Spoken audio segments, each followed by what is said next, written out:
We're at the Midwest Regional Headquarters of the National Park Service here in Omaha, Nebraska, along the riverfront. And today we're going to talk a little bit about the usage of native plant material within a commercial setting.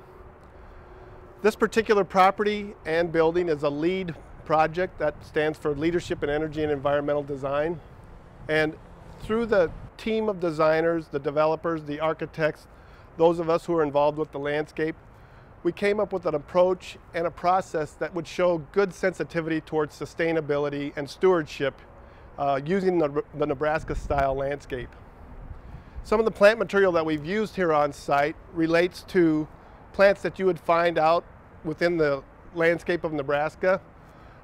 Indian grass, buffalo grass, prairie dropseed, love grass, and those grasses are at the height of their glory this time of year, showing good fluorescence and great color.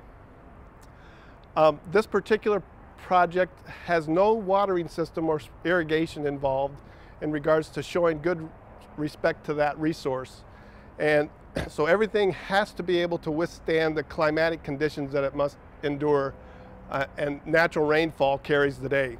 We have Rudbeckia, as I mentioned, as one of the plants. We have sumac, which is used in drifts and masses. Serviceberry, which is a great native tree that you'd find out in the woodlands.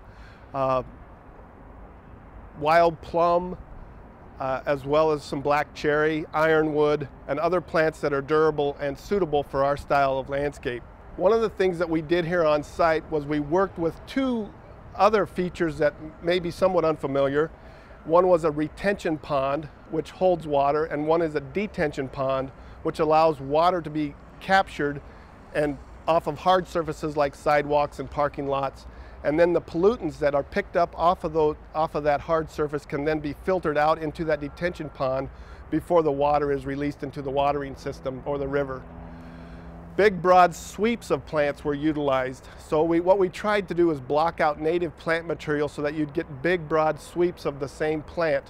Actually, the design notion was trying to use more of less variety in this particular instance, so that when it came to the determination of what was a weed and what was a plant, people would be able, from a maintenance standpoint, to discern the difference.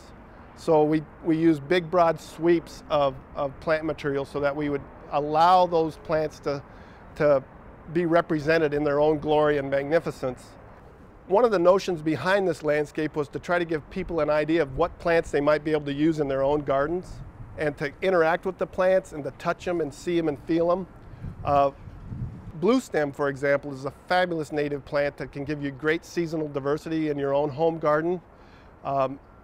In the fall, you have this burgundy color when the frost hits it. In the summertime, we used a cultivar called the Blues here, so it has kind of a slate blue cast to it during the summertime.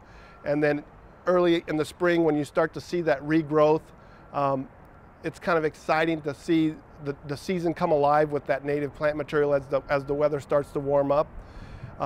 Indian grass as well provides great structure. Serviceberry gives you great, it's a three-season tree, I call it, in regards to the fact that you'll get good fall color, you'll get a white flower early in the spring, and you'll get great bark and form in the winter months when things maybe aren't as colorful and flowering as readily.